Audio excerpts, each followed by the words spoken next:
Big Show. All right, Andrew, a lot to get into. Let's start with the big news last night. Joey Bosa, 5 years, $135 million, $78 million fully guaranteed at signing, $102 million for injury. Man, the Bosas always seemingly get what they need, Andrew. Yeah, good day, Ross. It seems like teams will find a way. I mean, it's one thing for you and I to talk about these big deals in a quote-unquote normal year, but you know what's dominating the news in the country, let alone sports, let alone the NFL. We're playing through a pandemic. Revenues are going to be down. We're talking about a massive cap drop a year from now. Teams are going to be holding their powder dry, making sure they don't spend too much this year. But the adage is true. When you have premium players, you pay them. It doesn't matter what the cap environment, doesn't matter what the economics. We'll have to see the numbers, Ross, as always. But, you know, Myles Garrett set a new standard last week with $25 million a year in new money. This looks like $27 a year. Wow. So, again, we have to see the numbers. We have to see how it shakes out. We have to see if that $100 million guaranteed is real guarantees or injury guarantees only. But you're right. You know, when people get criticized strategies about sitting out college, not playing, if you're a superstar, you're going to get paid. And I think all that stuff is kind of secondary. So the Chargers, a team that doesn't have fans to begin with, and is not going to have fans this year, is spending largely on one guy. You know, I tweeted this earlier today, Andrew, at Ross Tucker NFL, but you think about the former player dads like Ed McCaffrey, who had his son Christian, you know, sit out the bowl game, the Sun Bowl, first guy to do that. And then Joey Bosa held out, you know, till right before the season opener, his rookie year. His dad, John, played in the NFL. Nick Bosa had the injury after like 3 games his last year at Ohio State. He didn't try to come back from that injury. He just went and started getting ready for the NFL.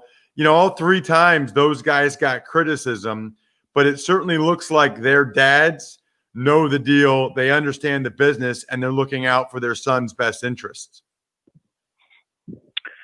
Yeah, it does. You know, make me feel like you've seen me. You know, I have sons, and you know they would never play football. But yeah, I'd probably operate similarly. You know, the key is best for your sons, and sometimes best for your sons is not best for the teams. I mean, this is what people deal with all the time. There's this reality that team first does not always mean best for the individual player. And I think we've seen that. And I guess the bigger question is, are we going to see a trend? Certainly we saw a trend since McCaffrey with bowl games. Are we going to see a trend of players early in their last year of college just sitting out, maybe sitting out altogether? We talked about that before. But again, when you establish yourself at the level that Bosa has, there's not much that can detract from future paydays like this. You know, it seems like a long time ago, Andrew, but on Friday, the NFL and the NFLPA agreed to a financial agreement to be able to figure out a way to have this season. You had been the first person I heard way ahead of it talking about, hey, there's going to be some financial pain. There's going to be some issues. It seems like, Andrew, that they were able to, you know, figure something out without getting too far down the line, without messing up schedules, without becoming like baseball, essentially. Yeah, I mean, the one thing we always talk about is deadlines for action, and I never knew what the deadline was exactly for the NFL and NFLPA, but I stand by what I said. I think the NFL was kind of running out the clock strategically, because, you know, we talked for weeks. Why don't they have answers? Why don't they do this? Why don't they tell the players what they know? And I just think they knew that it would get done with a deadline. And that deadline was, I guess, last week. And here we are. And we can talk about a couple of the specifics. I just think, I mean, listen, let me say this. I've been critical of the NFLPA before. I give them kudos, and not really about the particulars, but for doing a deal this fast. I think that they could have stood up and said what a lot of people say is, hey, there's no force majeure clause. We have leverage, let's use it. And they really didn't. And sometimes I'm critical of them for not getting the best deal possible. And they didn't get the best deal possible here. But I'm not critical, because these are truly unique times. And to get football going, both sides needed to make a deal, and they did. And baseball never made a deal, as we've talked about. The commissioner imposed a season, and that's having all kinds of issues right now. But kudos to the union and the league, whatever blowback they got about taking so long, getting this done. And now all we have to worry about, Ross, is playing through a pandemic, right? Yeah, no big deal, right? It's been pretty clear, Andrew, from our conversations and even from your tweets at Andrew Brandt, that I guess I would phrase it, you are highly skeptical that the NFL is going to be able to pull this off. What we've been talking about is threading the needle between testing, treatment protocols, quarantining. I am absolutely not criticizing the plan. And I'm absolutely not criticizing all the doctors that are weighing in on both sides, Tom Mayer for the union and Alan Sills for the league. But I think with baseball, we're seeing in a non-bubbled sport, this is going to be tough. And I guess maybe I'll amend that, Ross. If these leagues shy away from their mantra, and I've tweeted this a few times, every league's mantra, and I teach this in sports law, sports business, is competitive balance. That's why we have caps. That's why we have free agency rules. That's why we have a draft. The only reason we have all that is competitive balance, to make teams essentially on the same playing field. But we are going to lose that, right? We're already losing it. We're losing it with the Patriots right now with the opt-outs. So if we, and we, I mean the league and the union and fans and media, are okay with a non-balanced product this year, maybe they can pull it off. But you know better than I do. What happens? I still don't know the answer to this. If a guard tests positive on Wednesday, do you quarantine the offensive line? Do you quarantine the defensive line? Do you quarantine the quarterback who rubbed up against him? I mean, I'm still wondering how you do this. And I think everyone is. You mentioned the competitive balance concerns. You've tweeted that a lot. I mean, at this point, we just have to realize that it's not going to be that everybody's playing by the same rules, but that doesn't mean there's going to be really competitive balance. Yeah, and I want to throw something out, and I don't want the Patriots conspiracy theorists to come at us, but I want your opinion. Do you think there's more to this than the virus with the Patriots? Because they're having a disproportionate number of players opt out, and there may be more. And I sort of go back to, the way Tom Brady's acted the past 4 months is like he's freed, he's out from under the cloud. Do you think there's anything more to this than the virus with the Patriots?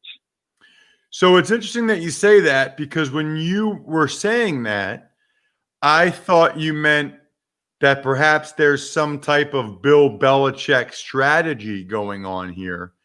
But that's not what you were hinting at. You were hinting at, players being less than thrilled to be there, correct?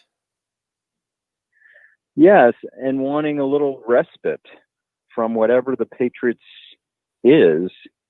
And I guess I keep referring to Brady, how different a off-field guy he is since he left.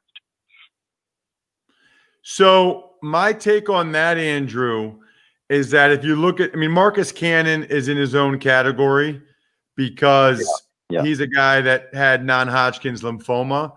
But if you look at Dante Hightower and Patrick Chung and Brandon Bolden and some of these guys, it's not the McCourties, it's not Slater, but these guys have all made a good amount of money. They've all won several rings. And I just think when they weigh the pros and cons, I think they know, for these guys, Andrew, here's what I think is interesting. This would be the first year in their careers where they don't think that there's a good chance they'll go to the Super Bowl. It's kind of got to be weird, right? Like if you've played 8 years and you've played this whole time and every year Super Bowl or bust, and then you got this year where there's some health concerns and you've already won a bunch of rings, you've already won a bunch of money, and it's like, I mean, they really are playing primarily for the money this year because I think those guys know it's highly, highly unlikely that they'd actually have a chance to win a Super Bowl this year. And I wonder what that's like psychologically for guys that don't know any different. Well, like you said, I think it's irresponsible of us to generalize here. Everybody's got their own issues. And we see people like Marcus Goodwin and Hightower with new babies, I believe. We see Devin Funches, who had a family member experience COVID. Everyone's got their own issues. But I guess I want to, again, amplify my tweets because when I've tweeted this past few days, Ross, I get people saying, really? That's not what I understood, which is the voluntary opt-out, which all the players were talking about. It's $150,000, and it's phrased by the union and the league as a stipend. I don't know about you, but I've never thought of a stipend as something you got to give back. And you clearly have to give this money back. Your 2020 contract is tolled, which means it's frozen to begin again in 2021, whereupon you will be required to give back the $150,000 you're getting now. So I think people need to understand that. And I just hope that any of these players that is completely aware of this, because despite what you're saying about it could be a down year for the Patriots. I mean, all that is true, but you know how fleeting these careers are. And what if this year shows that these players are replaceable and they never get a contract next year? They never get paid next year, and they're still required to pay back the $150,000. So these are interesting decisions right now. Yeah, I'm glad you brought that up, Andrew. My question was going to be, how are they actually going to collect the $150,000 next year if the guys retire or don't play? I mean, I understand if they play, then they take it out of the money that the guy is supposed to get that next year. I get it. It's like a fine, right? Take it right out of his paycheck. But I think it's going to be pretty tough for some of these guys, Andrew. That money's gone. That money. I mean, what are they going to do? It's going to be like I mentioned this last couple of weeks on the show. It's going to be a Dumb and Dumber. Give them an IOU. Like, yeah, I owe you the $150,000. I'll get it to you later, NFL. Absolutely, Ross, because I've been in that position. I was there at the Packers when I gave out salary advances and the guy's gone. Good luck, right? So I am completely firsthand aware of trying to get money back from young people, regardless of whether they're football players or not. So that's a problem. Now, you have recognized, and others have, this is a real potential loophole if someone wants some free money, right? Now, undrafted players can't get it, but bottom of the roster guys who aren't likely to make it this year and certainly aren't likely to make it next year, $150,000. I mean, let's be real. There's a real loophole here. And there hasn't been any instructions on how to get it back. But you're absolutely right. The team, if they want, will come after that money. And it'll be a non-injury grievance against player X for the money he got in 2020 after they cut him in 2021. So, or I'm just talking out loud here. What if teams keep a guy around for a couple weeks next year to get his money and then cut him? I mean, all these things could come out of this. Last thing, Andrew, got to get your thoughts on the Jamal Adams trade over the weekend. It was a big one. And I was wrong. I said the Jets, 2 years of contract control plus future franchise tags. Great player. Why would they ever trade him? They're not trading him. And, of course, they did. You know me, I'm more of a management guy than a coaching guy, so I'm always looking long-term, and I kind of like it for the Jets because they got a ransom. And the two number ones, I understand, Joe Douglas, you can't turn two number ones down. You just can't. Put aside everything else in the deal. Now we're in the Ramsey, the Tunsil, the Khalil Mack category. So I understand it. You know, then you put yourself in the other side, coaching. Pete Carroll's got to be thrilled because, you know, you can rationalize it. Our picks are going to be late 20s. We can get the superstar. But I don't know about you, Ross. I mean, again, you're more in this lane than I am. A safety, you know, Tunsil's a left tackle. Ramsey's a shutdown corner. Mack's a premium pass rusher. But a safety seems a little steep. Check him out on the Business of Sports podcast and on Twitter at Andrew Brandt. Andrew, thank you as always for the time. It was a pleasure, Ross. You know what else was a pleasure, Bri? Getting the chance to meet intern Casey over the weekend and filming a series of videos that we are putting up exclusively on our YouTube page, youtube.com/Ross Tucker NFL. So a bunch of behind the scenes footage of what my home studio looks like, home office, exercise room, what it's like on the other side of the camera, my equipment. Highly encourage people to check that out, as Brian would say. I highly encourage people to check that out at youtube.com/Ross Tucker NFL. By the way, not only is there exclusive content being put up there every week, but every new subscriber automatically eligible for a cameo shout out. Last week, Norm Physicus got shout outs for his daughter. Whoever you want me to shout out, I will do that. All you have to do is subscribe at youtube.com/Ross Tucker NFL. By the way, shout out to Kelly Garrigan. She had my favorite comment so far this week on YouTube. She said, I always envisioned Brian being bald. I love that. I don't know what that means or why, but that's amazing. I always envisioned Brian being bald. Somebody else commented on your family room or living room, Brian, that is in the background when you're recording. So you got a lot of fans, Brian. People are more interested in you than they are in me. They like they want to see what you look like, what your background looks like. Well, it's funny because before we were recording the other day, Stefania Bell's like, wow, I really like your background. You did a really nice job. Nice. All right, let's get to the Tux Takes. Tux Takes. Oh, there is a lot of news to get to. And let's start with some of what you and Andrew already talked about. Let's start right now with the players opting out. Let me be very clear about this, Bri. No one should be critical of these players that are opting out. First of all, you heard from Andrew Brandt earlier in the show that they have to pay the $150,000 salary advance. They have to pay that back, first of all. Secondly, you think these guys want to make this decision? They're pro football players. Not only are they going to miss out on the lion's share of their salary, but they don't get any of the benefits for the year, Brian. They don't get the severance, the 401k, the annuity, the pension, the health savings account, all of that stuff. Trust me when I tell you that these guys didn't want to opt out based on their personal circumstances. Some of them have pre-existing conditions, others have family situations. They decided that this was the prudent decision. And I see all these guys on Twitter, I wish I could opt out. You can opt out. You don't have to go to work.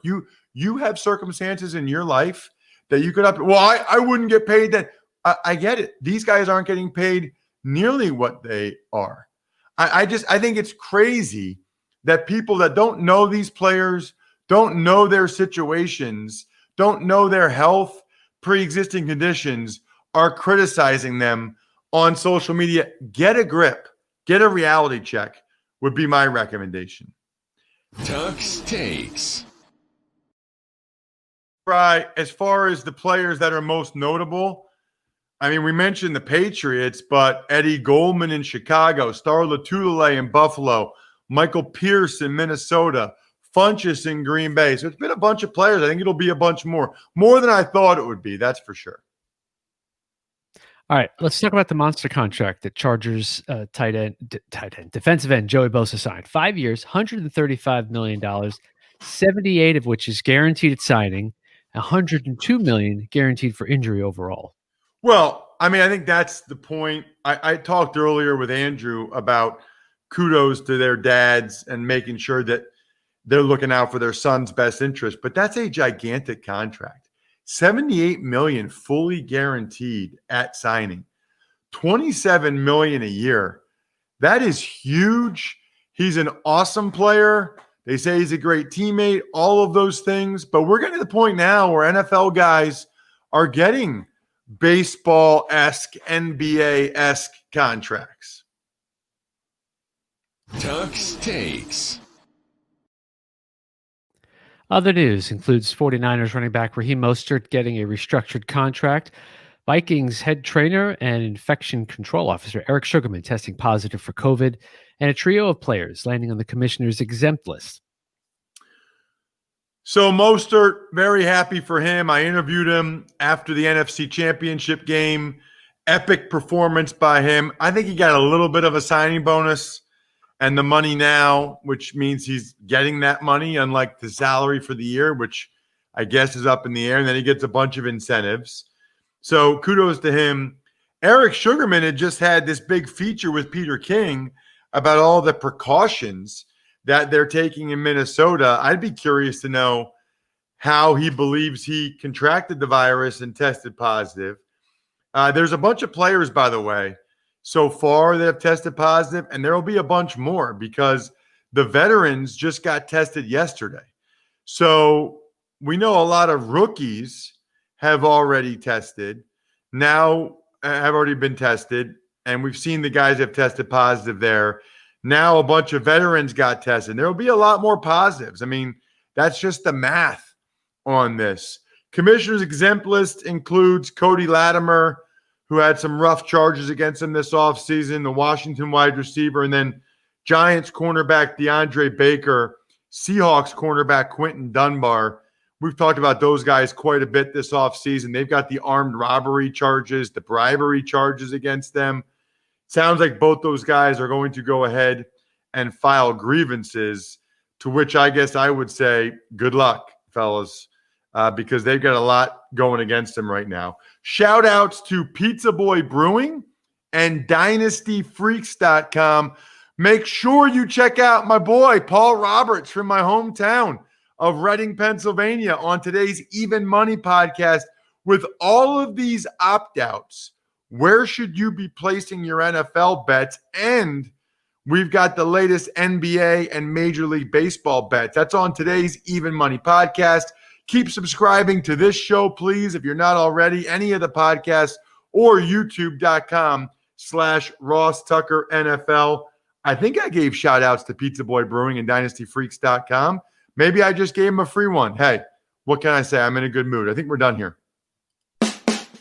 Thanks for listening to the Ross Tucker Football Podcast. Make sure to also subscribe to the Fantasy Feast, Even Money, Business of Sports, and College Draft. All available at Apple Podcasts, rosstucker.com, or wherever podcasts can be found.